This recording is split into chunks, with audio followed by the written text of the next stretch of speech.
Yeah, and like you said, I mean, Phoenixes are very good in ZVP, especially on larger maps. I'm surprised we're not seeing Phoenix play right now. He might transition into it. I mean, if you invest in the Stargate and you're not facing Terran, you may as well keep using the building. And that's exactly what he does. Yep, So Phoenix Oracle is does start. scouted immediately by these Lings. Oracle is scouted by the Lings. Oracle is seen again by the Roaches just for good measure, but it's still going to be able to get up into this mineral line. And it starts attacking. There we go. Yeah. 1, 2, 3, 4. Queen. Nice timing. Who wins this fight? Who wins? It looks like the Queen's going to die. Yes, the Queen does go down. The Oracle going to start focusing the hatch instead of moving for those drones. And then going to run out of gas and be like, yeah, okay. Whatever. Oh, the clutch force field from the Protoss player. Very, very good timing on the force field. Gonna keep those Zerg units out. And if that run by had gotten in, that would have been absolutely devastating for the Protoss. He's got to be feeling pretty good right now. He's safe with an overcharge. He's killed 5 units with an Oracle. He's got Phoenix production going. Yeah, he's in a good place. And that was a very good force field. You know, good awareness and good timing on that. And the Stargate pumping out a Void Ray now, but the Lings are going to be focusing it down. Oh, they probably could have taken it. They would have taken a lot of casualties, but they probably could have killed it. But now the Void Ray is finished. The Void Ray is going to just chew through Roaches, too. Mm-hmm. I'm sure he's actually making the right decision and going for the engagement, because what's he going to do about it? Yeah, I mean, he has no air. If he can get some Hydras, though, that's going to be very helpful, and he does have double Evos and Hydras on the way. Outdo the bonus damage against these Roaches. I don't Roach see why. is focusing down the Stargate. The Stargate is going to go down, and it's going to take too much of his army for him to be able to engage, but taking down the Stargate is pretty damn good for the Zerg player. I mean, that puts him in a good place. But he doesn't know that Robotech is already up, I don't think. No, he has scouted it. Oh, no. Yeah. So he has no idea that there's already a Robo down, and he can transition right into Immortal production. Now, the Oracle tried to move over there to get some more kills. Not very productive, though. It's still alive. And it did act... No, it didn't pick up another kill. It has exactly 1 HP. That is a Trooper Oracle, if I could do say so.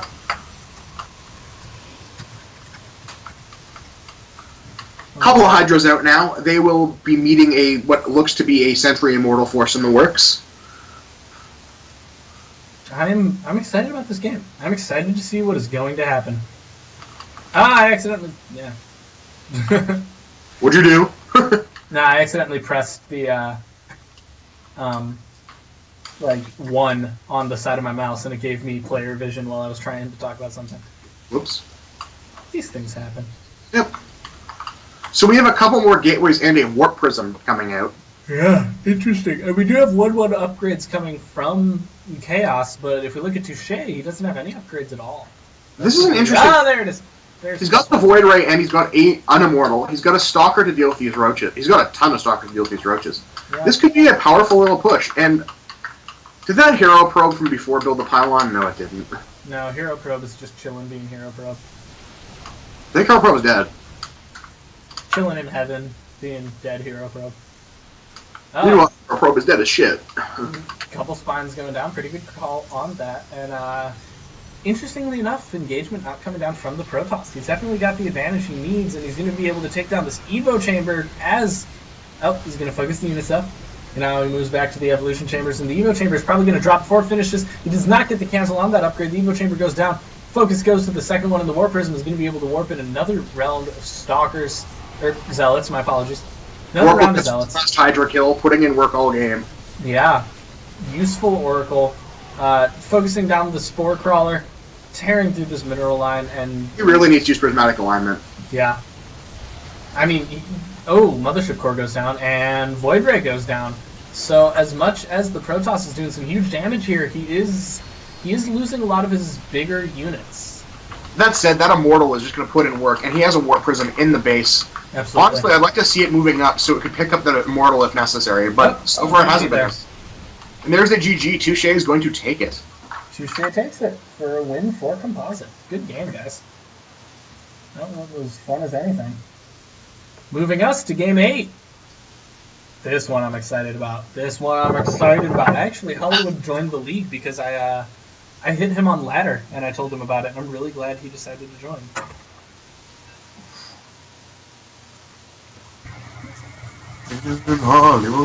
Woo! I'm excited to see this.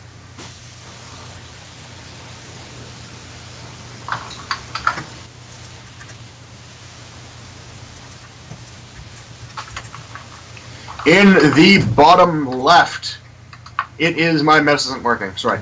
In the bottom left, it is the blue Zerg from Unrivaled. It is Hollywood. Woo! Hi, Hollywood. And his opponent spawning in the upper right-hand side of the map, coming off of quite a rivalry with my co-caster here. God The one and the only Smithy. Had to turn that screw, eh?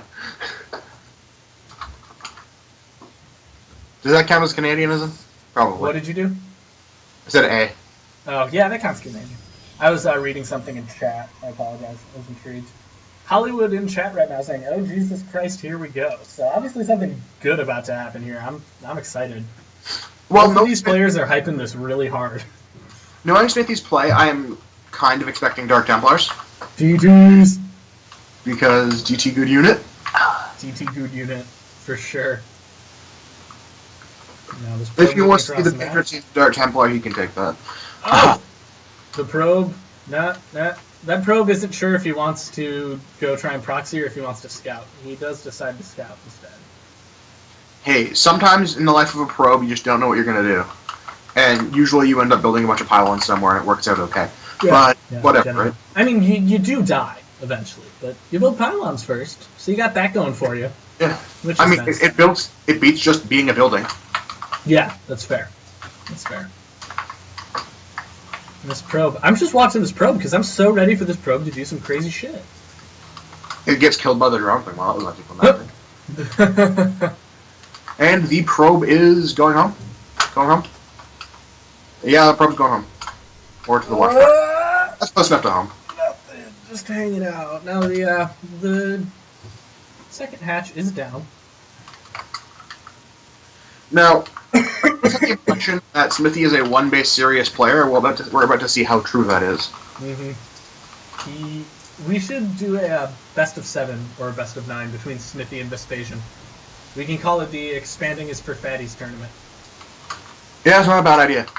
I would draw deep satisfaction from that tournament. Yeah, like a no expansion best of 7, that'd be super fun.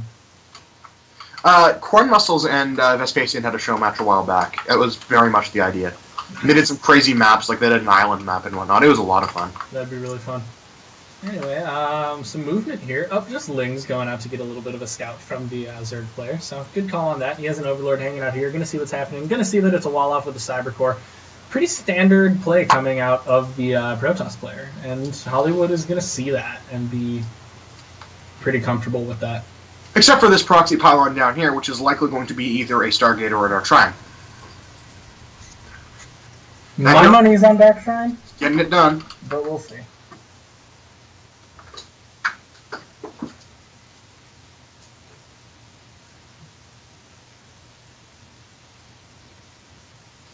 Oh, and the Zergling gonna 1v1 the Zealot at the...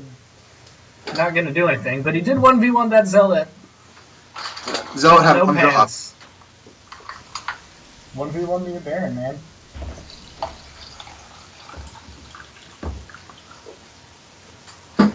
And the inject's coming down from the Queen. And the other Queen popping, and an instant inject. Good inject timing there. And the lair already starting, so gonna get a very quick lair tech. We could be seeing some 2-base Muta play, which is not the most common thing on Earth, but it's certainly devastating to a Protoss that's not ready for it. Not the most common thing on Earth? You have not played a game against me. No, that's true. But if I Muta play is like my bread and butter. I mean, well, it was. It's not lately. I'm trying to learn to break that habit. But when I first started playing Zerg, that was it.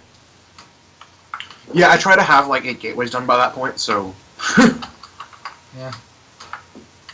If you look up here, there is a supply block for Hollywood, which is a shame. Supply blocks are never fun to deal with. It's Riverwood sniped. Yeah, yeah. Which is fair. I mean, that OV usually gets sniped around the 6-minute, 6:30 mark, but not being prepped for it is going to cost him quite a bit. The Dark Shrine is going down now. Oh, it's not at the proxy, though. It is... Whatever. That proxy will just be used to warp in the DTs. Yeah, definitely. And yeah, these quick DTs are going to be extra effective because that Overlord got scouted. So if we look at UR, I don't think he...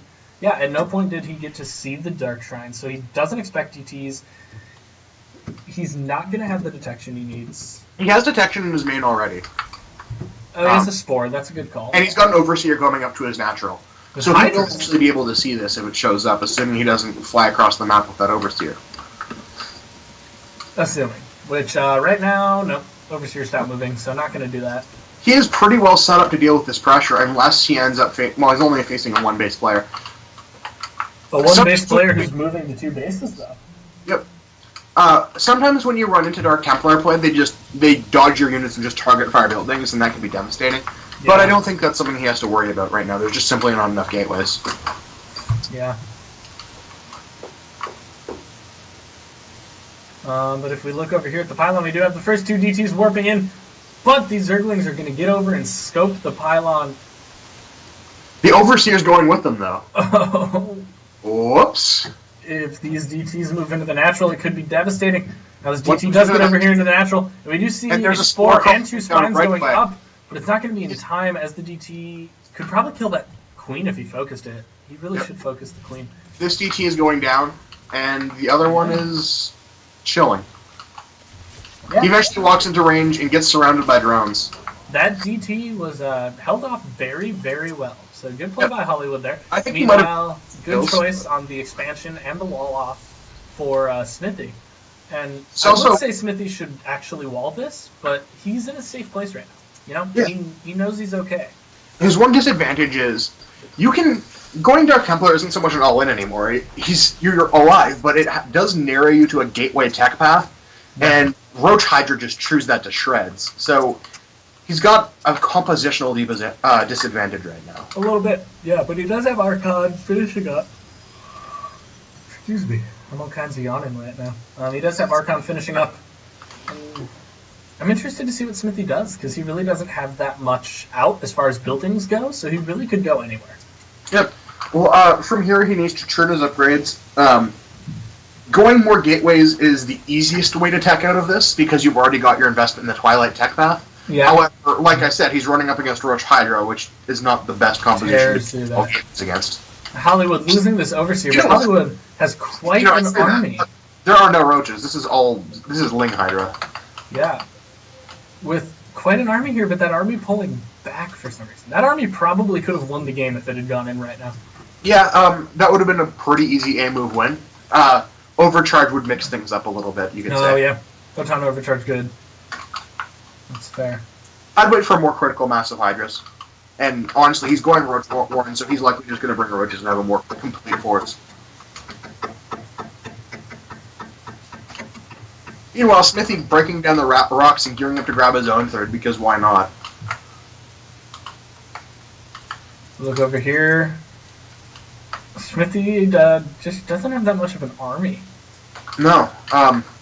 Sitting back without much units, although it's not like he's on a huge supply deficit. No, by no means. It's just interesting he doesn't have as much of an army as I would expect. I like that instead of just moving his Zealot from here to deal with that Ling, he warps his Zealot in at the wall. That was awesome. Well, you know, if your opponent prompts you to catch up on your macro, you may as well do it, right? Yeah, fair enough. Definitely a fair point. I would have liked to have seen that Ling try to get in and scout a little bit, because he's so behind. He's so in the dark on what Smithy actually has. Absolutely. You know, after that, after he shut down the DTs, he doesn't know what his opponent's going, other than those potential DTs, and that's going to put him at a weird disadvantage because he doesn't know. Yeah, there's no other way to say it. He doesn't know, and that's going to be a disadvantage for him. Charge is done. I didn't even notice it getting researched. So this is a very strong army. It's Charge is done, and +2 weapons is finishing. We have +1/+1 finishing for Zerg, but +2 weapons is very good on Protoss, especially with this kind of gateway unit, which is now going to start moving into Hollywood's base. And it's going to focus down the Evo chamber. Pretty good force field, holding back a bit of that army. Not a great force field, though. These Lings are going to get chewed up by the upgraded Zealots. Yeah, it does finish off the Archon, though. Does manage to. And Smithy's going to have to retreat and recall right out. Good call. Good call on the recall.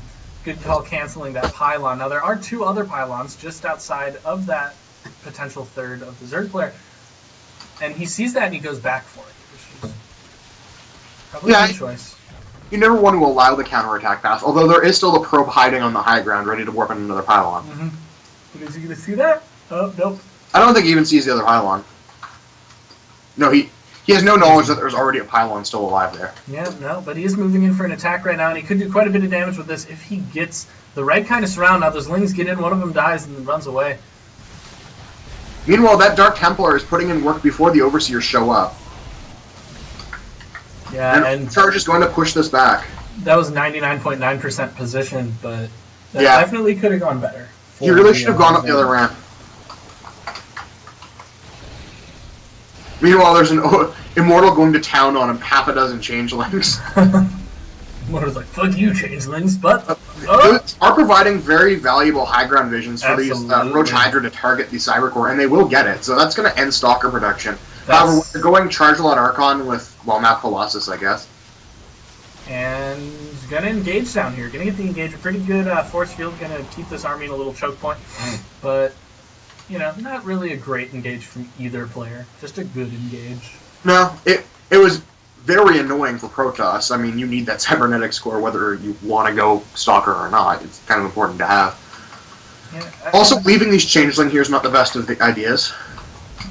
Excuse me. I just think there's a lot of opportunity for Hollywood to win this game if he just A-moves. Yeah, he needs to stop flirting around with these little tiny engagements and just run that army over. He will stop +3 from finishing. He's got what he needs. He stops +3 from finishing. He's almost done with his 2-2 upgrades. He's going to have an upgrade advantage. He has an army advantage. He has a compositional advantage. He's got everything he needs. As long as he focus fires the Immortal and the Colossus, he can do this.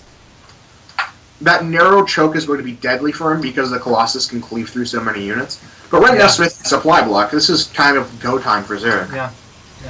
This is definitely a time where he needs to go for go time. We do see. He should know that because he's got changelings in his base. Yep. 2 more gateways are going down for the Protoss player.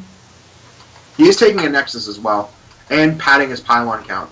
Yeah. Another T wandering in too. He's going to see what damage he can get done with that. And good call.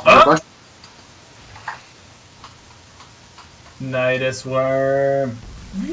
Oh yeah. Meanwhile, this DT is going to actually take out an Evolution Chamber, or try to. No, but letter to Hollywood. Why would you get me all excited about the Nidus Worm and then just not? Well, you know, Spires are kind of more dangerous. That literally broke my heart. I was so excited about the Nidus Worm. I'm getting a request in chat for some circus music, so I'm going to make that happen. Because I care about my viewers. Are we going circus music, or are we going like yakety sax? No, like old school circus music. Hollywood said to. Okay. We can honor that request, or you can.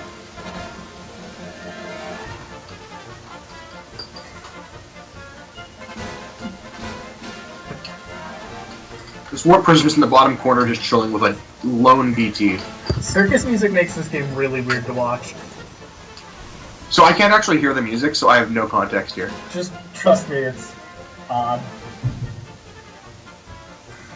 I'm going to have to watch the VOD now. It's weird. I'm going to stop it in a minute because it's really weird, but Hollywood said he wanted to. I think the point was made. This is really weird. I want to go back to not circus music. We do have some pressure coming down over here at the third of the Zerg player, but between the Spore Crawler and the Spine, he's going to be able to take out that DT. And the army massing up at the Protoss's potential third over here. Yeah, he had a Nexus about to go down, and he doesn't seem to have actually dropped it. I wonder what the plan was there. Oh, and the Nidus is starting up again, so he's going to go... That's immediately seen by a pro, but he doesn't care very much. Nidus Part 2. Yeah, the probe is just like, oh, look. Whatever. Something oh my god, what the fuck? It only takes 3 probes to drop one of those before it finishes. Dude, Niduses are fucking terrifying when they first, like, show up. The way they're like, and start... And then you have an entire Roach Hydra army in your base, and that's just really... Looks terrifying. It is terrifying.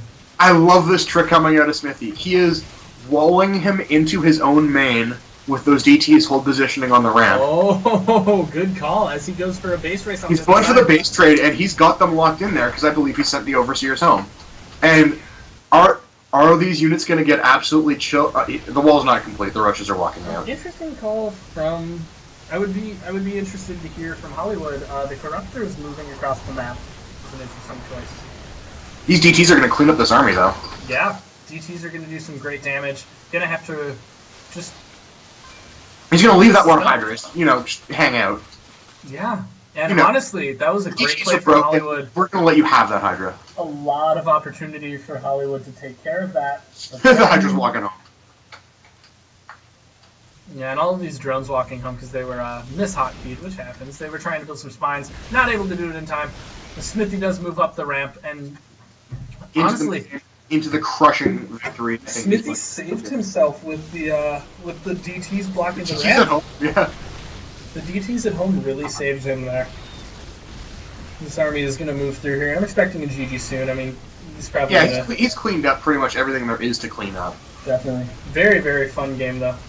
All right, Chad is telling me to show the ramp. What ramp am I showing? It was the ramp of Smithy's... Oh, I showed that already. It was right there. There were 4 DTs on it. I showed you guys that. Yeah, there were DTs holding position on Smithy's main's ramp. Yeah, I showed that.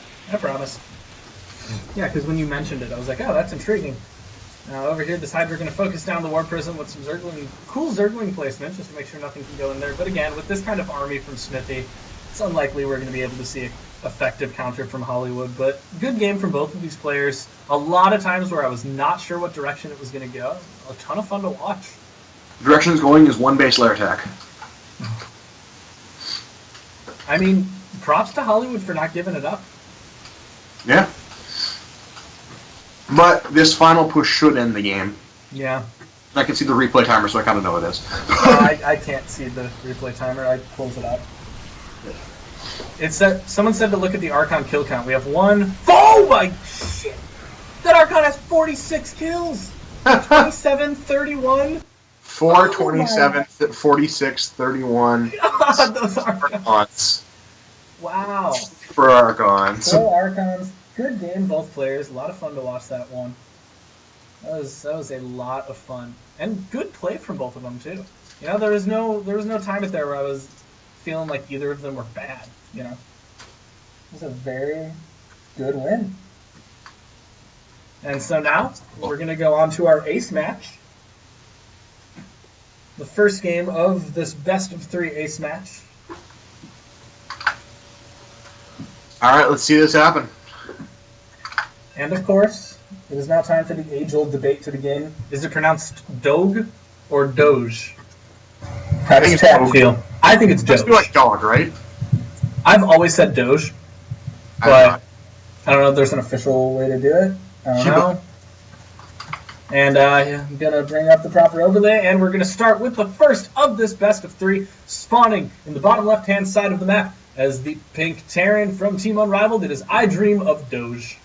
Wow, so introduction. Wow. And in the bottom right, in yellow, it is Composite's Flubs. Flubs has a huge fan base already. Yeah, Flubs does have quite a fan base, and he's a really stand-up guy. I appreciate him, And it looks like we missed a pause. Sorry we couldn't bring that live experience home to you all, but I'm sure you're okay with not seeing that pause. Oh, I can't pause from here. Wait, yes I can. There you go, guys. You heard it here first. There was a pause.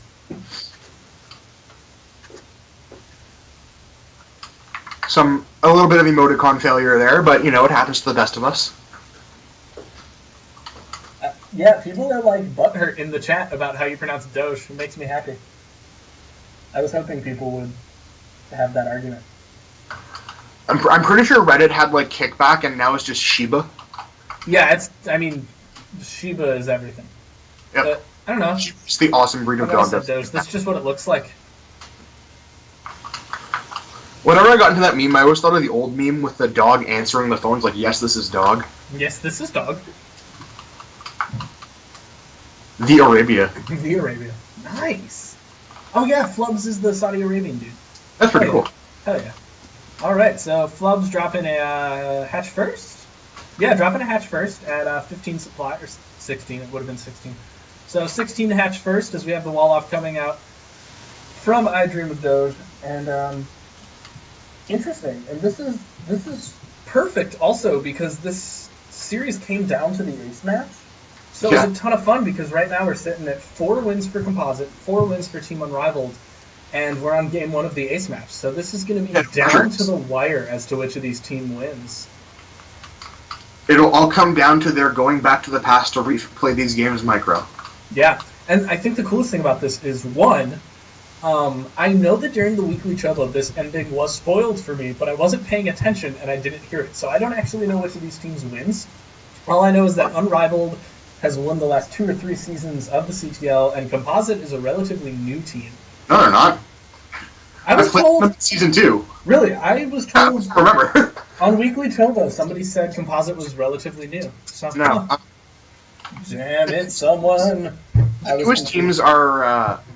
like, when I think of new teams, I think back the last 3 seasons or so. So I think of things like Rival Esports, Alloy, Stratic, which was Clarity. I think of CT6, which is only 3 seasons old. Good old Bear Slots, who were brand new. Brand new, yeah. Wow. So was, that telling me they've won the last 4 seasons. So, oh yeah, Unrivaled wins everything. Yeah. Well, I need to catch up on my CTL. They are very knowledge. much. Yeah. And oh! Did you see that? Nope. Ooh. Here comes the Reaper pressure into there the was some serious Reaper pressure happening. He does manage to get 2 kills, but one of the kills that he was about to get was right before the drone morphed into an extractor. It died. Right before. He saved both a drone, which is an extractor, and a former spine crawler drone.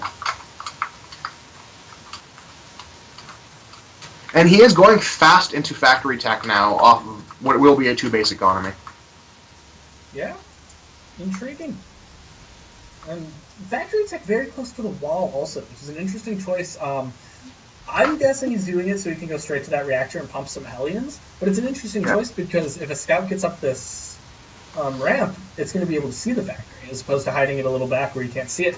We do have a 3rd command center on the way. He's not going to care too much. If he's going to reactor Hellions, he doesn't really give a crap if you project that 5 seconds early. It's a pretty straight up play. It's not like it's unpredictable. Oh my god, he built Hellions. That's been straight up meta for like 2 years.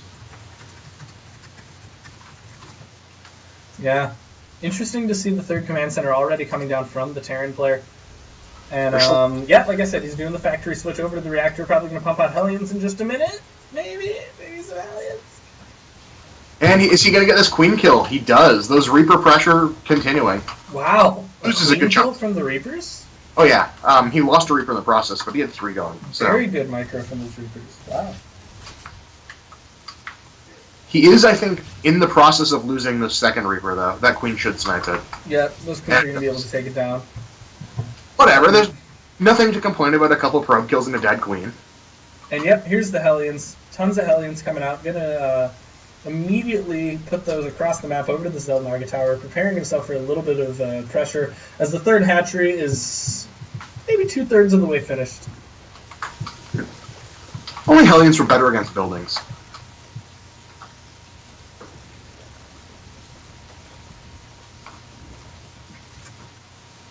Meanwhile, he is actually going a pure supply depot wall. You don't see that often, but, you know, it doesn't hurt. There they are. I'm all excited for this pressure. Like, all I want to do is see this pressure happen. And the rare larva kill. The rare. Does that count as a kill? I've never actually been able to... Yes, that does count as a kill.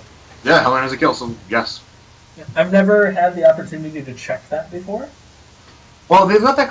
The reason they're hard to kill is their crazy armor rating, right? That's the problem. Their macro is too good, I can't actually find a larva to click on and check.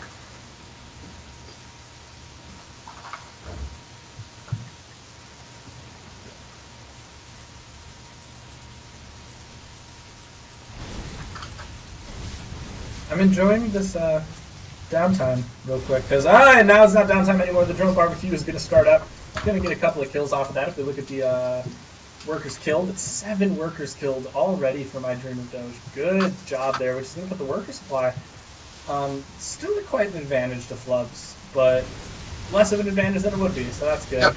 And another queen is going to die. Yeah, the queen goes down. The second queen is going to start getting focused, and this many queen kills is a little bit devastating. Yeah, it's not a situation you want to be in, that's for sure. But, you know, Flubs is just going to keep powering his economy. He's going to keep droning. He's not going to get flustered by it.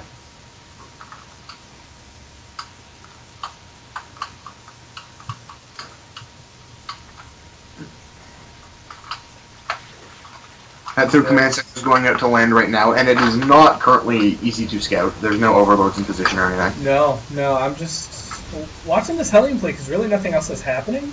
Yeah, and there's another queen. Yeah, it's been... We'll retreat past the crawler, and they will pull back a bit. Really effective play from the Hellion side. I mean, those Hellions were very, very good. But we do have full saturation on all 3 bases for the Zerg, as we have less than full saturation on 2 of the 3 bases for the Terran. So economically speaking, quite an advantage for the Zerg player. If we look at the tab here, it's almost 2,000 income to just under 1,000 income. Sorry, I was just getting hit up for my open tournament match. I had to explain I'm casting. Oh, yeah, I have to play my CTL match right after this. Yep. Good luck. Thanks, man. I'm excited about it. Now, these Lings chasing these Hellions around. Not going to be able to get many surrounds, though, as the Hellions are going to get quite a bit. But there's the surround. 1 Hellion goes down. 2 Hellions go down. They will probably going to drop in just a second. No. No. I should check wind speed. I've never actually checked speed. Move speed 4.7. Move speed 4.25. So I believe on creep they are faster. No. Lings are very slightly faster than Hellions. Ooh. Today we made sure. We did science on cast. For science! Meanwhile, we have yet another expansion coming down from the Zerg player. Right over here, if you're not looking at it. And he's pulling the Jadon of eventually Mutalisks as he's sitting on 900 gas and a Spire that just finished. Oh, I do so love eventually Mutalisks. They're my favorite kind of Mutalisks. My body is ready. I just want to see the 11, 12 mutas in production. My body is ready. We do have 2-2 upgrades coming up from the Zerg player, along with Bane Speed, and infantry weapons to... There's the 12 mutas. Good call. 2-2 upgrades coming up from both players, but a little ahead for the Zerg player. He's going to get his 2-2s faster. And right now, the Zerg just looking to get some good hits on these Banelings, but splits coming out from his opponent, and good splits at that. Oh, he loses a ton of Banelings to just those 2 Lings. Very good splits for the Terran player. Going to keep those Banelings from getting good hits. And then over here, they're going to be able to do enough damage to take him down. Now he tries to get in here with the Spore, but is he going to be able to get the surround? He is still on creep, so he does get a surround, but it's not a full surround, so they get away. He doesn't get as much as he needs. Medevac picks up quite a few of those units, and the Banelings finish off some of the last tail ends, but don't manage to finish up as much as they could have. He could have definitely used better detonations there. But now he's got mutas up, so that'll help him deal with this drop pressure and deal with those... Don't get me wrong. Those detonations got the job done, but... Yeah. You feel like it could be done in a more cost-effective way. Yes, absolutely. But these mutas over here are going to take care of this drop. Very good scouting and good awareness from the mutas, focusing down that medevac to take care of it as the Lynx take care of the Marines. And going to put Flubs in quite a good place here. He's economically ahead. He's definitely ahead army-wise. He's ahead on upgrades, as he has 2-2, and his opponent is about 2/3 done with 2-2. Quite an advantage. Quite an advantage. And there's a pack of Marines moving out to the middle that's going to walk right past this flock of mutas. And there could just be an engagement right here. With a flock of mutas haircut and only 1 nostril. Oh, good surrounds. Good hits from the Zerg player. Going to bring you him up referencing Albuquerque on stream. I may have just quoted it a little bit. Army supply is almost double for the Zerg players. He moves in here. He's going to be able to take out this expansion as he saturates his own expansion. I imagine there's going to be some saturation coming there soon, but not currently. Marines moving over here to hold that off. Going to not be able to take that out. No, oh, wait, yeah. Nope, not going to be able to take the Overlord out. The Overlord is going to get the hell out. And meanwhile, there are 12 more mutas coming. There's nothing like a shit ton of mutas to make me a happy girl. Yep. Mass mutas make me the happiest girl at the whole prom. once you're done quoting 11-minute long Weird Al songs, what do you got to get to, right? Yeah, for the next 11 minutes. I actually can't sing that song front to back, which I should be disappointed about. But I probably could. Yeah, it's great. I listen to that album a lot. These mutas trying really hard to snipe down this command center. Not quite going to get it, as there are vast amounts of Stimpact Marines. And these two, those Widows going to burrow in a very, very good place. And the mutas are going to move right over the Widow Mines. Great hits coming down from the mutas, though. Oh, not as great. Those looked like great hits, but no, only 3 kills. Not good. Yeah, and mutas have unlimited HP, so... Muta HP 5 ever. Better hits coming from these mines, but still only 2 and 1. So, Widow Mine's not as tough as I thought they were. Damn. They've been nerfed a couple times, and then buffed only against Protoss because, we can take it. You can take it. No, I was expecting... it's the nerf we need right now. I was expecting more kills, but so it goes. Now, Flub's over here, just building up his army. Got quite an army supply lead. If we look, it's 89 to 67. Not huge, but his worker supply is 78 to 57. That's going to be a lot better for him. Other 10 mutas. Because he's got a killer economy right now, and he's going to catch these Widows out, but are they going to get off? Oh! They splash damage themselves almost, but not quite to death. 10 kills from this one Widow Mine right here. That Widow doing some huge damage on those Banelings and really turning the tide of this battle. If those Banelings had been on a move instead of just a move command, they would have taken out those Widows. Sorry, if the Banelings had been on move, they would have taken out the Widows and gotten a lot of hits. These Marines just out of position from that medevac, and the Mutalisk will clean them all up. Yeah. Although they're about to fly into these Widow Mines, so that's not the best of calls. Oh. God, that hurt. But it could have been way better. Look at these mutas getting out with 7 and 8 health. Yeah. He really needs some Overseers to take care of these Widow Mines, otherwise they're just... Here they come, finally. Finally the Overseers come, tears right through those Widow Mines, moves into here, takes out the medevacs, gets around on the Marines with some good Bane hits, is able to take those down, gets iDream those down to only 113 supply. That was critical mass, and I think he can just roll through this game right now. But apparently he's not going to. He's going to move back and play a little safer. Oh, because there's pressure going onto his base, and he panic buttons over to it. Is this hatchery going to go down? It looks like yes, the hatchery drops as the Lings get there. A good pickup from the medevac as it's going to boost itself out of there. And Flub's going for a little more chill back and wait to deal with pressure play than I would expect from someone this far ahead. It's really hard to know when you're up by 60 supply, so yeah. You might think that he's not in as great a position as he really is. Yeah, that's fair. Takes down the medevac. And those Widow Mines do burrow. They get very tiny hits, though. Not going to be able to do a ton, I don't think. Going to triple check. Oh, 7 kills on that guy, so good hit from him. But overall, they're not going to get the critical mass that they really needed against that army, though they are going to do pretty well for themselves. Here come the mutas just to take out this otherwise undefended base. Yeah, probably going to be able to kill it once again before it turns into a planetary. Now it's going to cancel the planetary. It's going to pick up, but with this kind of muta pressure, they're going to be able to take it anyway. Oh, but these Marines are all going to get surrounded by these Lings. And they are without medevac support, so they are basically stimmed to death. Yeah, and good call pulling. Good call pulling the Banes there, deciding not to use the Banes on that. Good call using the Muta splits. Really just good micro coming out of the Zerg player right now. Oh, a great hit from that Widow Mine, but it is a hit that splash damages itself to death. So Karen having 3/3 bio right now has really helped keep him in it. Yeah. Honestly, there's some phenomenal play coming from both players. Going to triple check the upgrade tab. It's 3/3 for Terran and 2/2 for Zerg, so an upgrade advantage there. But honestly, just great play from both of these players. 54 Lings in production. It is time to overwhelm, I think, for Zerg. Yep, he's definitely going for the Lings in the base party hardy. We do see a little pressure coming down over here on this third base, but given the way the econ is right now, it's not going to matter that much. You know, the way the armies are, the way the econs are. Not able to do very much to a Mutalisk. And setting up Muta camp above these production facilities is a very effective way to command the game. Mm-hmm. Absolutely. Absolutely. Like I've said a few times now, this is just good play. I mean, this is just both of these players playing at a very, very high level, which I would expect from a Diamond Ace match, but either way, good play. Now we've got some serious Ling focus coming in here. Good hits off on those Widow Mines. Going to check those just to see what's up. Yeah, 13 and 8 kills respectively. So good work for those Widow Mines, taking out a lot of those Lings through this wall. However, these Lings are still going to be able to tear through a little bit of the wall. Going to move in here and start taking out SCVs before the Widow Mines come back up for hit. Meanwhile, over here we have the Mutas continuing to do what Mutas do. But Flub's losing quite a bit of his army here, actually. Yep.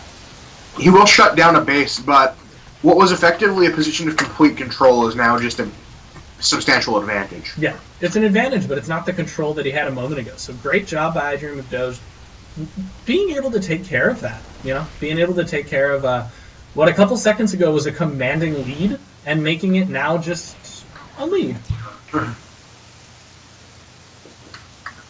And that's the key thing. You can only take a game from its moment. It doesn't matter how long you are winning, as long as you're not winning now. That's all that matters. Mm-hmm. Absolutely. And very mature play from I Dream of Doge to make that decision and to respond to that effectively. Now these Mutas are going to be moving around. Going to check if there is this expansion here. Going to see the expansion is not a thing.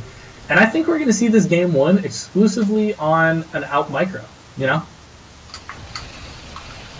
Sadly, those changelings fooling nobody. Still going to get taken down. The Terran micro outdoes the changelings, if that's your argument for the conclusion of this game. No, not the changelings. I just think we're going to see this game come down to out macro. I mean, with the Zerg taking an expansion and finishing his saturation, and with a third, as his opponent is still struggling to saturate his third, I'm just guessing a macro game is going to end well for the Zerg. But we do have movement from the Terran player trying to get some pressure out here. However, he's going to get caught up. These Lings are going to move around to the back, but they're not going to have enough to get this around, which means these units can probably split away from getting hit too hard by the Banelings. Shutting down those medevacs, though, is nothing to be overstated. I mean, being able to have a lock-on drop pressure because he can't heal his units if he splinters off is so valuable. Absolutely. Absolutely a good call for Dream of Doge. And I've said it quite a few times, and I'll say it again. She's playing a good game. I Dream of Doge almost back up in supply, given that he was at like 30 supply a couple minutes ago. Yeah. Very impressive work for him to be back up in supply like this. Kurt's going down everywhere now, but some of them will be sniped. And we don't see any tech up from either player, which is interesting. I would expect, as we're nearing the 30-minute mark, I would expect somebody to be like, oh, it's time to go ultras, or there's even a Hive done. Hive hasn't even started. Wow. Coming up on half an hour, maybe consider the Hive, but whatever, I've got Mutas and Lings, that's all you need, right? Mutas and Lings, good units, man.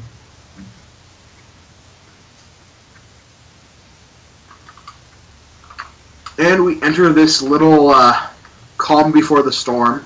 Likely going to try and push out and take out some more creep tumors here. Widow Mine placement, pretty stellar as this mine goes out. It is going to catch the army. It is going to be able to burrow before anything. It does get a couple of kills. How many? You've got 3 kills there. I'm just going to be able to take out these creep tumors, keep some of the spread from happening. He's going too far forward, though. He's going to get killed by these Mutalisks now. Yeah, and more tumors are going to come down in just a sec from these queens. Now, this army is just chilling here. If we look at the army supply tab, there's actually an advantage to I Dream of Doge, and given that there's an econ advantage to his opponent, we definitely need... Terran player needs to start pushing. But, he with those Mutas up in the top of the map and these Widow Mines where they are, he could do a lot if he pushed right now and really was aggressive. And here comes another... Oh, and the Banelings on creep. Good unit. And they are going to run over those Marines. Pretty decent hit, but very good splits from the Terran player. But sheer volume of Banling right here is going to clean everything up. Yeah, and these Mutas all at very low health, but not many of them dead. Yeah. Oh, a couple more dying, though. They're going to fly right into this completely undefended base, though, and that is really the main source of income right now. Yep. And those Banes getting much better hits than the last ones. Going to be able to focus down this, and with only Marauders on the Terran side, he's not going to be able to take that. We do have a burrowed Widow Mine, but it's going to burrow a little too far away. These Mutas are going to move out of the way. Going to know they have the advantage they need, and just going to wait it out till their buddies get done, as we have 13 more and 22 Zerglings on the way, with +1 flight attack finishing up. Finally flying upgrades, because why not? If you're gonna build nothing but Mutalisks and Zerglings, you may as well get them, right? Yeah, might as well. At 30 minutes. Oh. Some Changelings going down to run in, but they're going to get caught and they're going to get shot. Run away!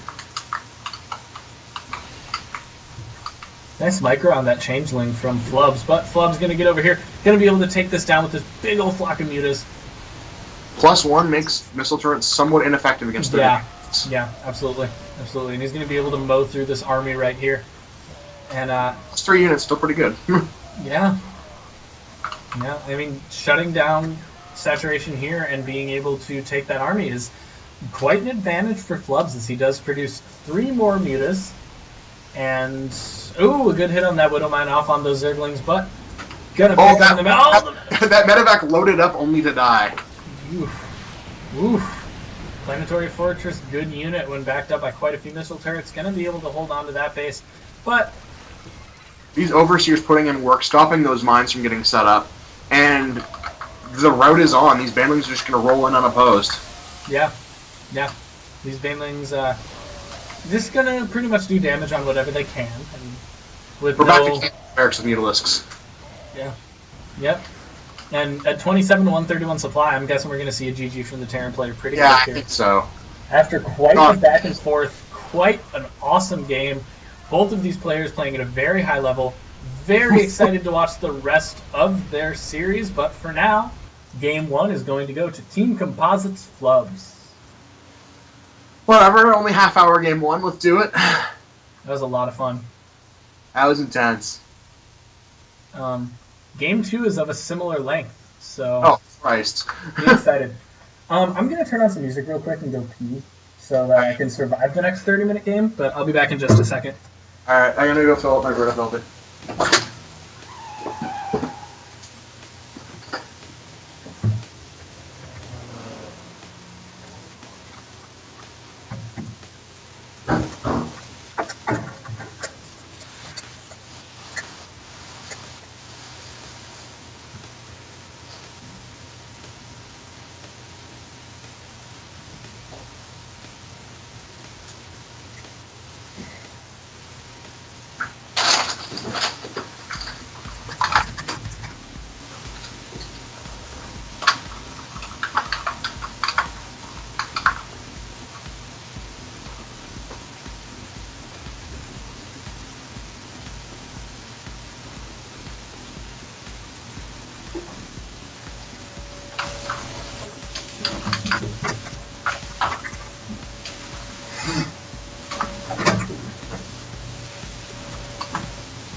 Alright, let's do this. Let's do it. I'm going to, oh my goodness, pause this again. I'm going to plug this in. Hold on a second.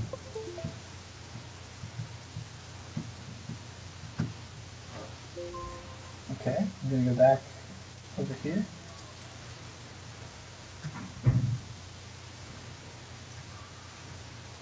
Hi everybody. Thanks for waiting a second. I really needed to go to the bathroom. But all is well now.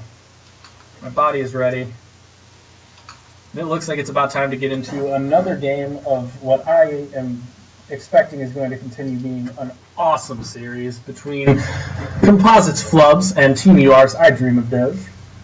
And just a second here, we'll probably get into the next game.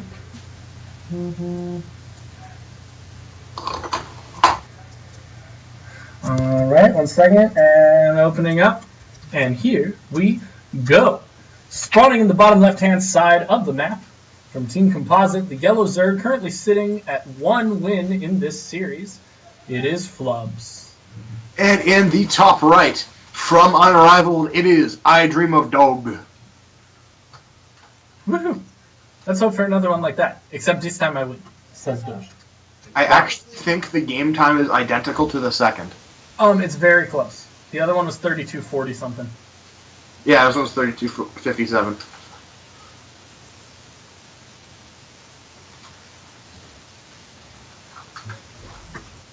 So, probably... Except apparently, you're having an orgasm casting the game.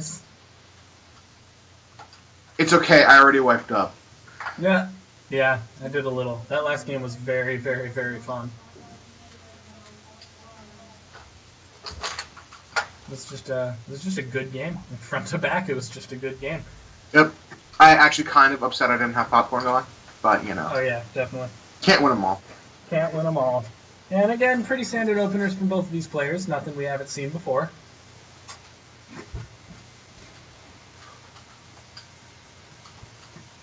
One in doubt, play standard. Mm-hmm.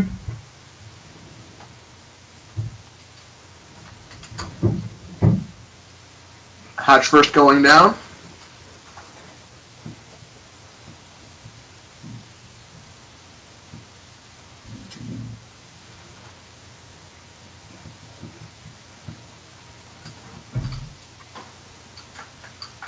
I'm just eating some motherfucking Doritos. Nice. Preparing my body to cast a very long game. Yep. I mean, once stuff starts happening, I'm going to have to pay attention. So I'm trying to nom while I have the chance. Yeah, you gotta just save that caster energy and stock up with Doritos. Oh, yeah. Oh, yeah. It's a good plan. Legit.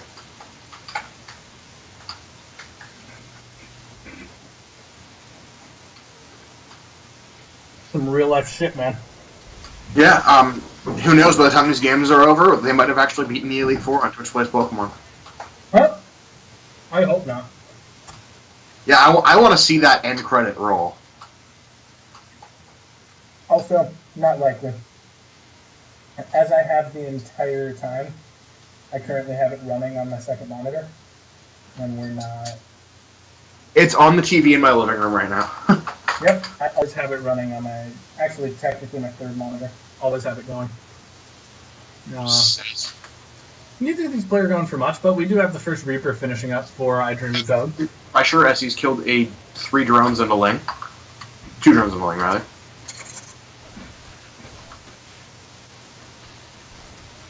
If he gets off that creep, he's even be able to escape. This Reaper's doing great things. Yeah, he sniped off a couple wings and a couple drones. All you can really ask. And having 2 more certainly helps. Yeah, having friends never hurt.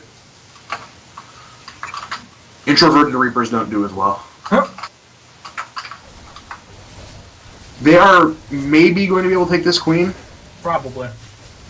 I find 4 is the magic number.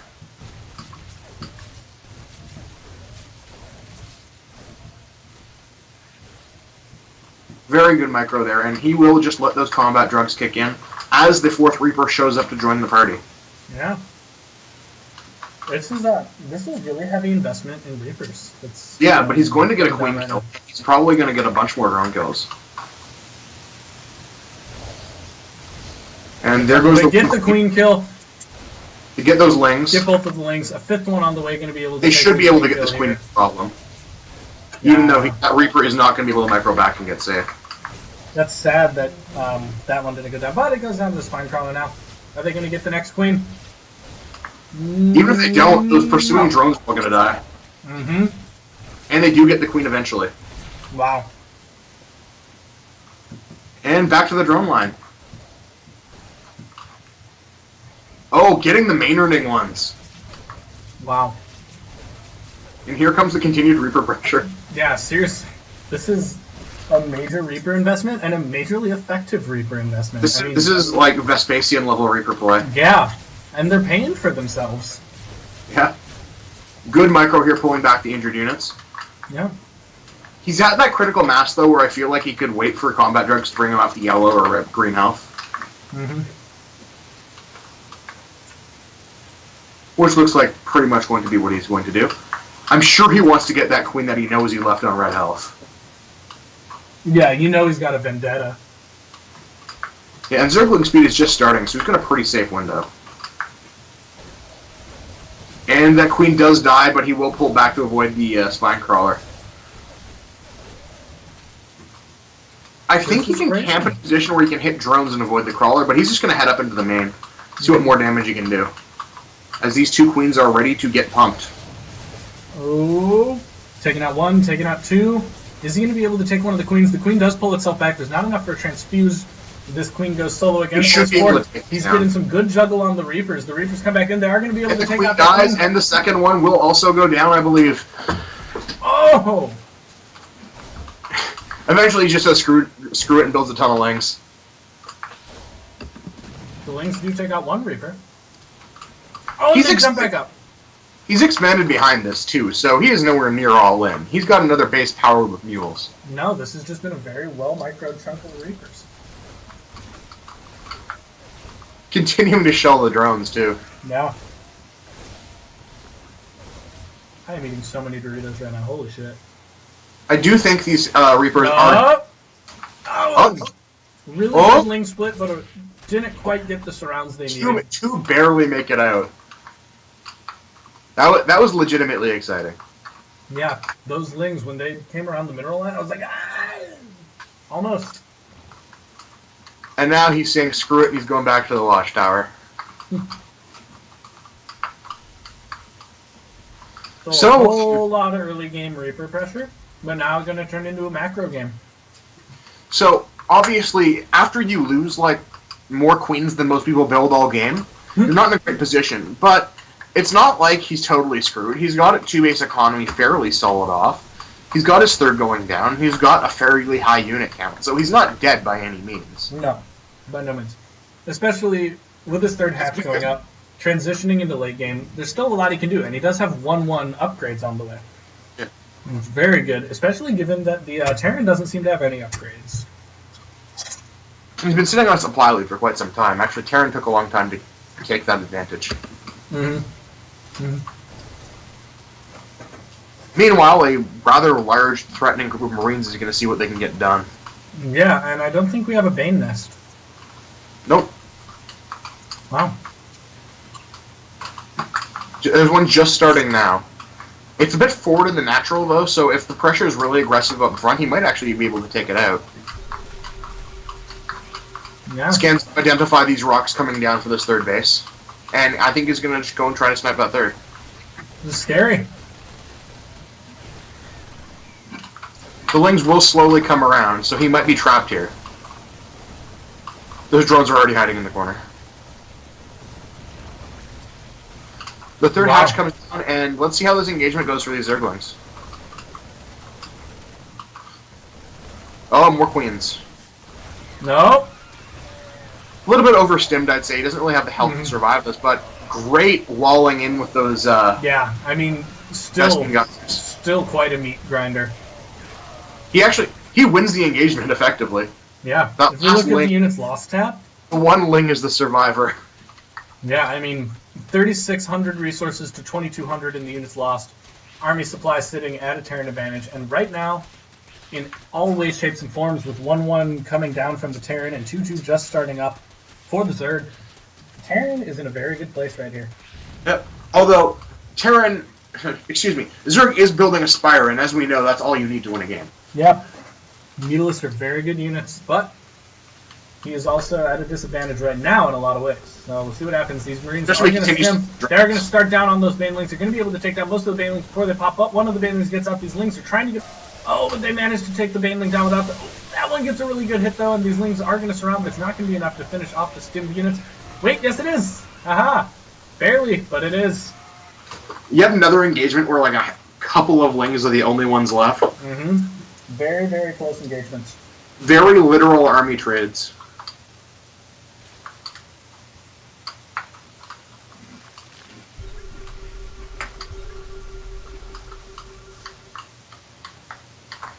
And when in doubt, attack the third again. Yep. You don't need a third base anyway, do you, man? No. 2 bases are OP. How many queens are going to die this game? Oh, that one does survive. That queen does make it out, but it came very close to dying. I was kind of hoping it would, so we just continue the streak of queens dying. No. Nope, we have a little bit of a side force moving in here. Going to try and focus that third down again. But the Lings are going to come in from all sides. They're going to be able to get this round. Meanwhile, the drop even in the main, any Banelings is a little bit... I don't think he has any knowledge of this drop in the main, which could really stim in and do as much damage as possible. Catches a Muta that was rallied out, too. He's targeting that Spire. Yeah. Well, it's a good choice. He's not only going to snipe it, but he's going to, like, finish it. And looks like the drops get cleaned up now that all the tech's gone and lost all that mining time. So still a very good victory for Dog.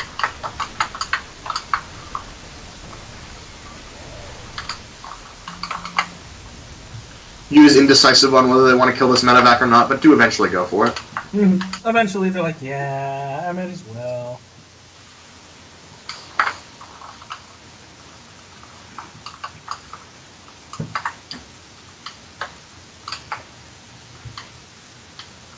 And half done second Spire now. The replacement Spire is already half done. Good.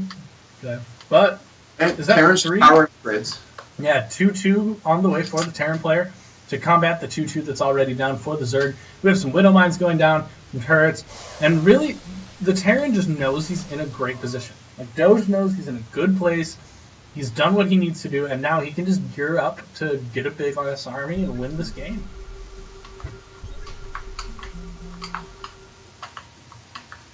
Yeah. And we'll see if he can pull that off very soon.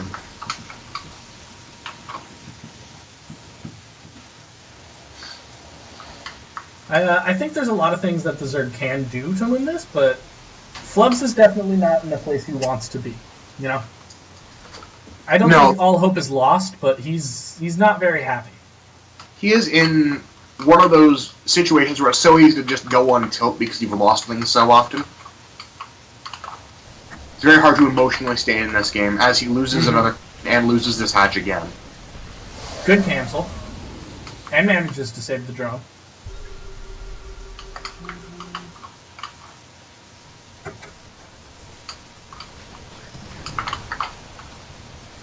Meanwhile, small drop here with a Widow Mine, but it does get cleaned up.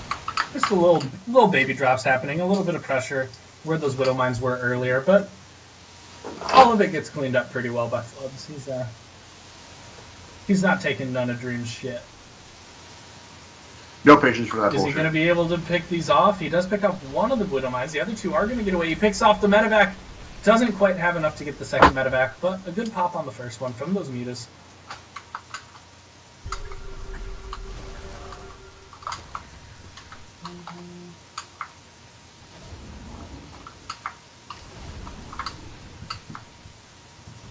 Oh, those mutas are flying right into those, Oh, no, he got them.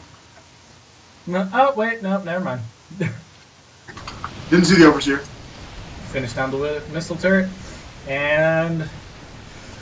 Excuse me. That mule putting in work keeping that turret alive. Good guy, mule.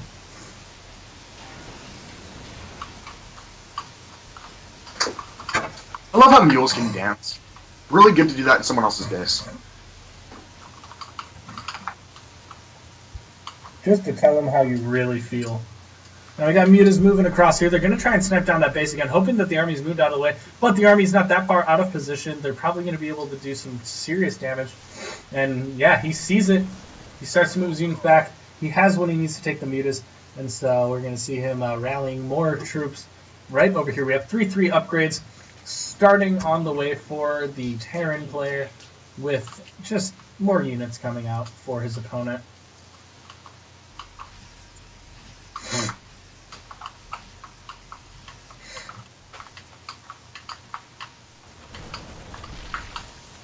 And we have straight bio coming out. We've got 3-3. Oh! Absolutely no splits, though. That bio army could have done a lot of things there, but it just didn't have the splits that it needed. It gets taken out by those Banes. However, a lot of pressure coming into the main here.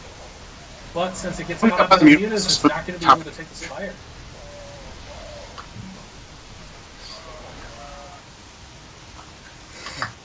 And going to pick off both of those medevacs. Kind of a Pyrrhic victory after someone's basically torn your main to shreds. Yeah. But yeah. Gotta take what you can. Take what you can. Luckily, though, the main was almost mined out, so we didn't lose too much from that. And here comes the Muta counterswing, seeing what he can do at this third base. There are a couple Marines and a turret, but, you know, plenty of Mutalisks to poke through. Oh, good cleanup happening for the Terran player there, being able to take that up.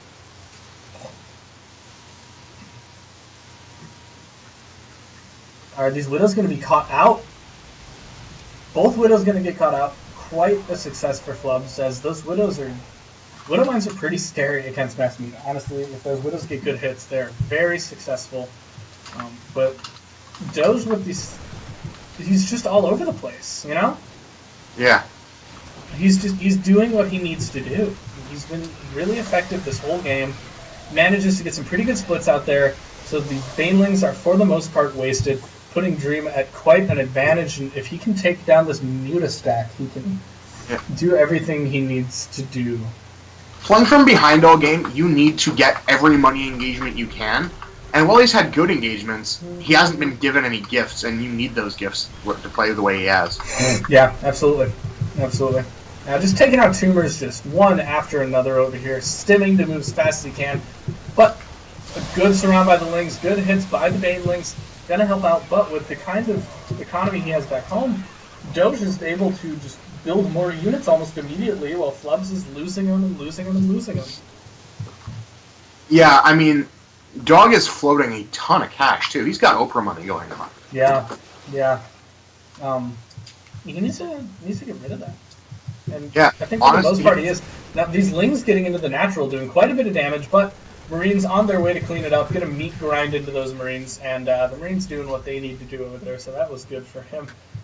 3-3 Marines just make a mess out of Zergling. Yeah. And I'm sure Hive Tech isn't even remotely done, right? There isn't even a Hive. Nope, there's a lair. There's a layer. Unmining layer. An unmining layer, yeah. See, this is very much a 2-base economy versus 3-base right now. Oh, and, absolutely. Well, that's tough. I mean, the main of Terran is pretty empty, too.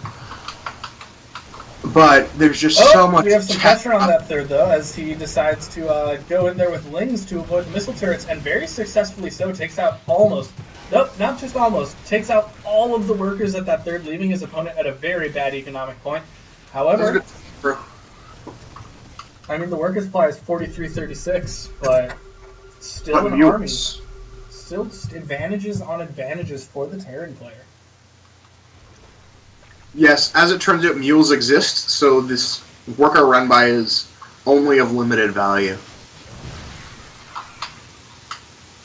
He is finally adding on more barracks just so he can capitalize on that production. Honestly, he should probably be focusing on taking some more command centers now.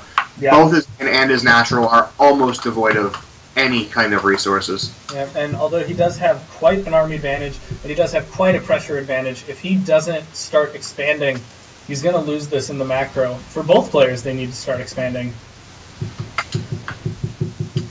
Good call over here by Flubs to have that Overlord go poop on that potential expansion. Keep his He's been there for a very long time. Like a really, really, really long time. But a good call, either way.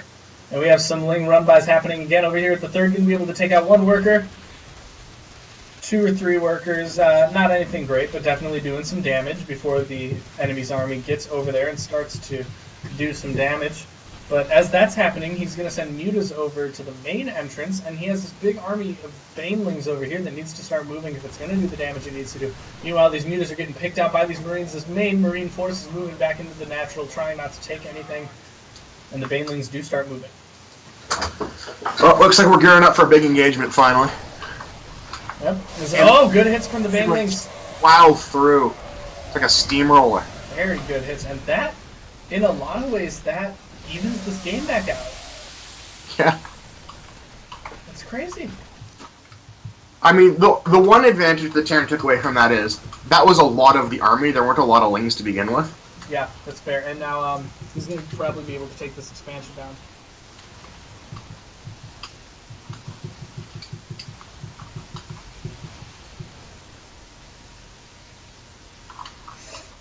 And he denies the fourth for a while running back into the third. Yeah, more pressure on the third. He's been very successful with that third pressure on, like, many occasions. I think this is going to be another one of those situations where you say, screw it, 1A. Mm-hmm. The good old, fuck it, push. Fuck it, I have units, let's do it. Yeah, fuck it, push. There's actually a drop coming down at the third here, and that's the main mining base. Yeah, but it is, for the most part, getting cleaned up by these Lings. Mutas get in, they take care of the medevac, they take care of the Marauders, and they're going to be able to do what they need to do. And that base remains at almost full saturation, so that's lucky. I'm surprised he hasn't targeted down these rocks just to prevent run-bys.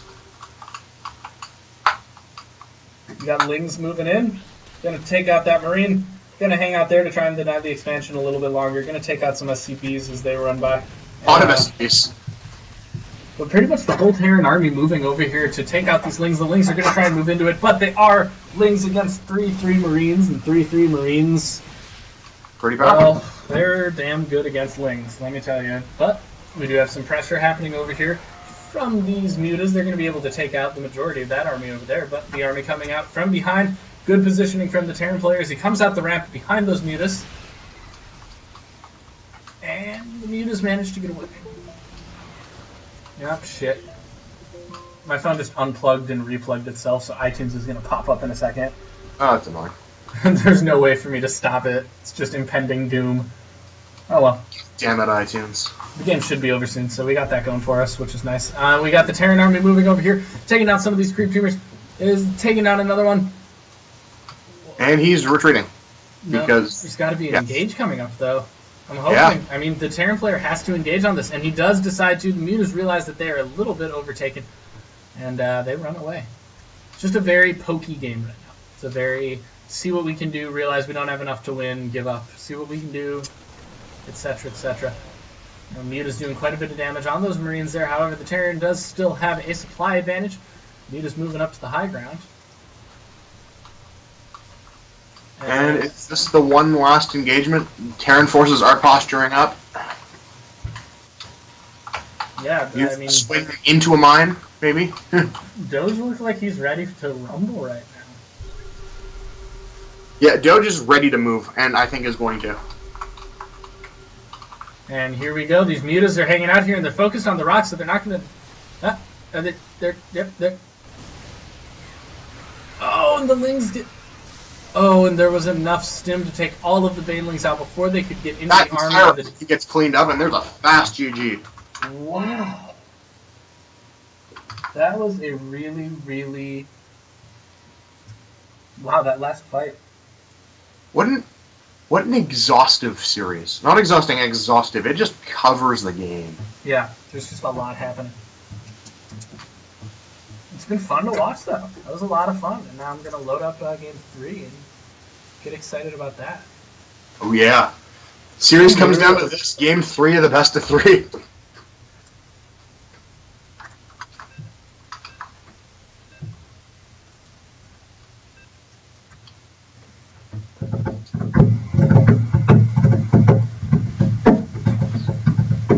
Polar Night.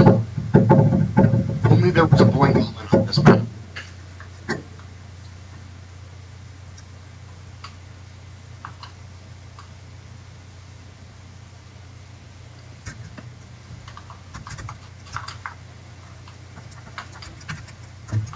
Now, as we're getting into this game, the final game of this best of 3, we're going to see it moving on to Polar Night. So, spawning in the bottom 6 o'clock position as the yellow Zerg from Team Composite, it is Flows. And at noon, it is Unrival's I Dream of Dog. First 2 games of this series, very, very enjoyable to watch and very, very enjoyable to cast. Really fun, long-term macro games from both players, leaving them in a 1-1, and now we're going to see the final match of this series coming down. And it is very unfortunately not at 6-4. No, we could have hoped, we could have prayed, but alas, it is nothing. And here's the cool thing, and most of you who've been watching the whole time know this, but for anybody who hasn't been here for every single game, this is the game that decides it. In the preliminary maps, everybody went 4-4, and now we're in the Diamond Ace match, which has gone 1-1 into the final map. For the final match, this is the tiebreaker for all of it. And away we go. Standard openings from both players here. Expecting a hatch first. The drone's ready. And there we go. There it is. Yep, the 209 hatch first. Very standard play again. I mean, these players have not only had 2 very good long-term games with standard play, but they've both said in the chat that they enjoyed those games. They've both said that they want more of those kind of games. So it makes sense to see more standard play. Doesn't look like we're getting 6 Reapers here. No, which is a shame because the 6 Reapers were fun. We do have a Reaper though, so there's definitely at least a Reaper. Which, to be fair, could end up hanging out with 6 of his friends. Yeah. Realistically, there's nothing stopping him.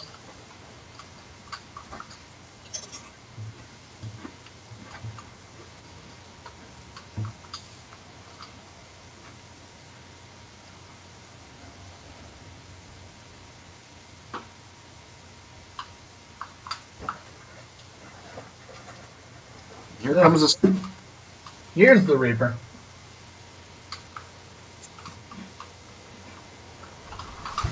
Maybe it's all a mind game. He just sees one Reaper, like, gets unreasonably upset after last game. And... Right, playing some meta. Just one Reaper to freak him out and then move on. Well, he's got the second Reaper to just, emphasize that fear. And the Spine Crawler goes down, preventing the Reaper kill. Now, very good timing on that Spore as well. Very last minute makes the Reaper waste his time as much as possible. Going to be able to push it out with legs, so probably, expected Reaper pressure for the 3rd time in a row, and responded very well, so great job there. He is going to get a wing kill, and he's going to try for... Well, the Queen's up now, so he's not going to be able to get a drone kill. Mm-hmm. So it goes. He will likely take a quick poke into the main, just see what's there. Although these Lings might be in a position to shut that down. They probably are, to be fair. Also, I'm trying to troubleshoot something right here. My screen won't move. So we're going to fix that. You have missed 2 drones dying and another... Oh, there it is. Okay, it's moving now. Woof. That was weird. A victory for Tech. So I missed a little bit of Reaper play, apparently, but... Yeah, not much. Not horrendous, at least. We do have another Queen on the way.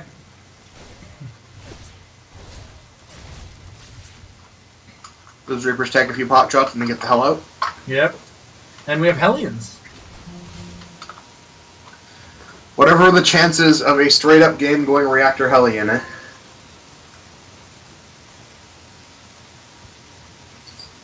We can only hope.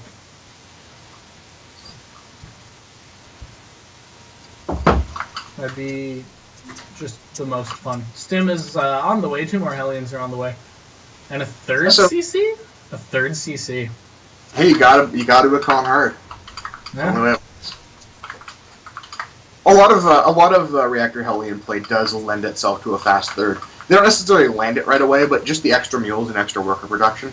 Yeah, absolutely. And good call sending those queens over there to check if there was a Reaper there before he did the expansion. That was a pretty good call.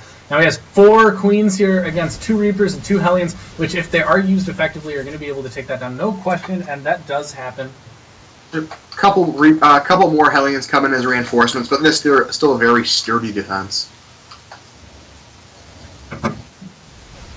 But he does manage to get around, take advantage of how slow queens are off of creep, and start focusing that hatchery to at least get some preliminary damage that'll help him out later. He's going to move up this ramp, see if there's anything over at this tower. There's not. And good pressure from the Terran, but an even better job holding off the pressure from Flubs. So as much as Doge did some good things there, Flubs just held off that pressure very, very well.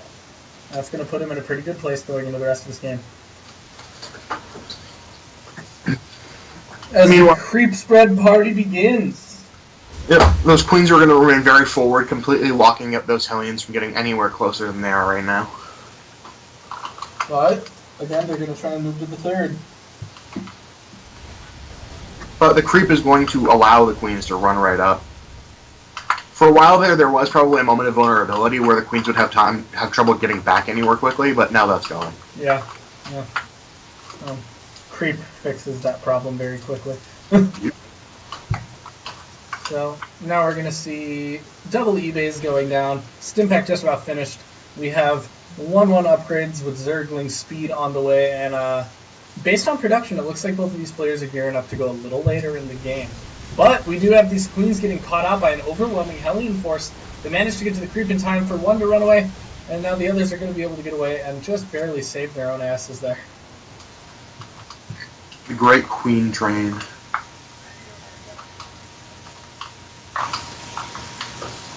And here comes another Spire. Spire and Baneling Nest both going down at the same time right now. You know, if it ain't broke, don't fix it. Very, very light on the actual unit count for Flubs. He's doing almost everything he can with these queens. Yeah, I mean, for both of them, I'm pretty impressed or not impressed as much as surprised by how low it is. We do have combat shields and 1-1 upgrades coming on the Terran side with a starport, which I imagine will be for medevacs. Yep. And the orbital going down for the third. 24 Zerglings in production, so he heard me. He knows that sitting on only 7 lings wasn't going to quite cut it. The man has his priorities straight. What can I say? Yep. And they are going to finish around the same time, +1/+1, and the Spire finishes. Yeah. And given that he's floating about 1,000 gas right now, I'm willing to bet we're going to see that 12 Muta pop once again. And it's going to be far more devastating this game than last game because his opponent has only a couple of Marines. And here they come. 12 and 12. 12 and 12. 12 and 12. Or two upgrades. Buy a bunch of upgrades. Yep, a ton of upgrades. And 7. Okay, so we still got some. To start. That's fair. Proud of you. Needed that start.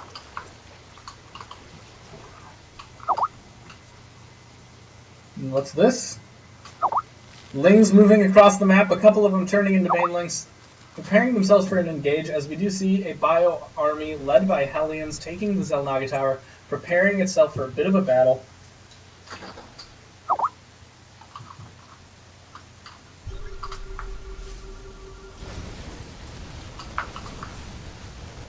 And the Lings do run in.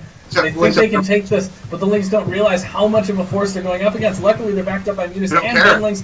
The Banelings are going to be able to get some pretty good hits, taking out most of that army. And the splits were very good, but the Baneling hits were still just really effective. And Flubs having a great engagement there, putting himself in a fantastic position, all things considered. Yeah, that was a very decisive victory as far as any metric reasonable. I mean, he didn't blow up an entire army, but he completely shut down any attempt at pressure. And he took a commanding 30 supply lead at the same time. Absolutely. Commanding lead for Flubs. A good hit on that Widowmine there, but not enough to be incredibly devastating. Only 1 kill comes out of it, though a lot of damage does. I'm going to send those mutas back at least, and that's good for him. But still, I mean, Flubs is looking at a very good position right now. He's got a huge lead in supply, and he's got a huge lead economically, and he's just got a lot of things going for him. Also, a ton of banelings on the way. Yeah, that's usually pretty useful against Terran.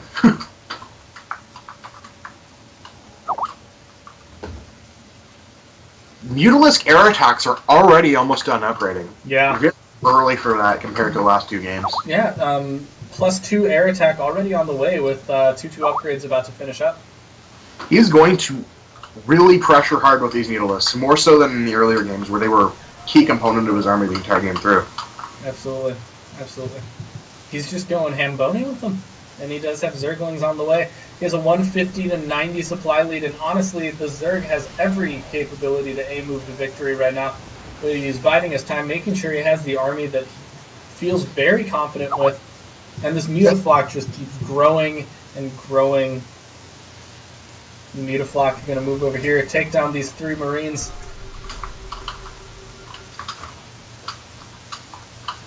We do have movement over here. We have these, this tiny little... Massive link pack gets the surround on a lot of these Marines.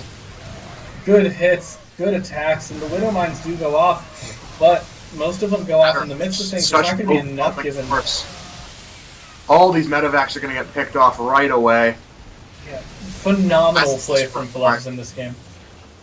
Like, phenomenal play from him. What a dominant push. Yeah. This whole game. I think that's it. I think that's going to wrap up this game.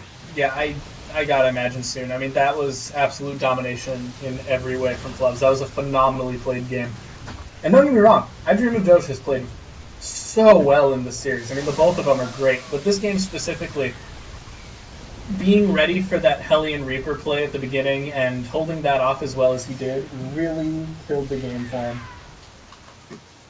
Yeah. And he's got him down to 1 base now. He's got to contain. Gotta say, this is a pretty awful place to be for Terran. I Dream of Dog is just gripping onto this game right now. Yeah, and after a very, very good series, he's in a very, very bad position. Anticlimactic. Yeah. A little bit, but a great series nonetheless from both players. A GSL final. Good shot from the players. The Banlings bust down the door. Corn paid me $20. Are we talking bribes now? Oh, man. Team Composite takes down the champions. 5-4. Wow. Phenomenal game from everybody. Coming down to that very last map in the Ace Smash. But great job by our Saudi Arabian buddy Flubs, taking that very last game to get the win for his team, leaving Team Composite 1-0 after their first week in the CTL.